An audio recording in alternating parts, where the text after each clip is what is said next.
তো বন্ধুরা ডায়াবেটারে এমটি যখন টাইট দেবেন বন্ধুরা তখন টেফলন লাগিয়ে নেবেন ভালো মতো, আর হাত দিয়ে একটু চেপে নেবেন, এতে কি টেফলনটা ভালো করে থ্রেডে বসে যায়। টেফলন লাগানো হয়ে গেলে একটু সলভেন্ট বুলিয়ে নেবেন, ডায়াবেটারের ভেতরে দিতে হবে না।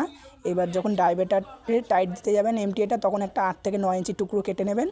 এতে কি সাপোর্টটা ভালো পাওয়া যায়, টাইটটা দেওয়া যায় মাপ মতো, সবকটা সুন্দরভাবে টাইট দেওয়া যায় আর সাপোর্টটাও ভালো পাওয়া যায়।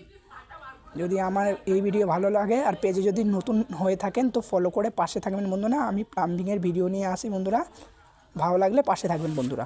তো বন্ধুরা ডায়াবেটারে এমটি যখন টাইট দেবেন বন্ধুরা তখন টেফলন লাগিয়ে নেবেন ভালো মতো, আর হাত দিয়ে একটু চেপে নেবেন, এতে কি টেফলনটা ভালো করে থ্রেডে বসে যায়। টেফলন লাগানো হয়ে গেলে একটু সলভেন্ট বুলিয়ে নেবেন, ডায়াবেটারের ভেতরে দিতে হবে না। এবার যখন ডায়াবেটারে টাইট দিতে যাবেন এমটি এটা, তখন একটা 8 থেকে 9 ইঞ্চি টুকরো কেটে নেবেন। এতে কি সাপোর্টটা ভালো পাওয়া যায়, টাইটটা দেওয়া যায় মাপ মতো, সবকটা সুন্দরভাবে টাইট দেওয়া যায় আর সাপোর্টটাও ভালো পাওয়া যায়।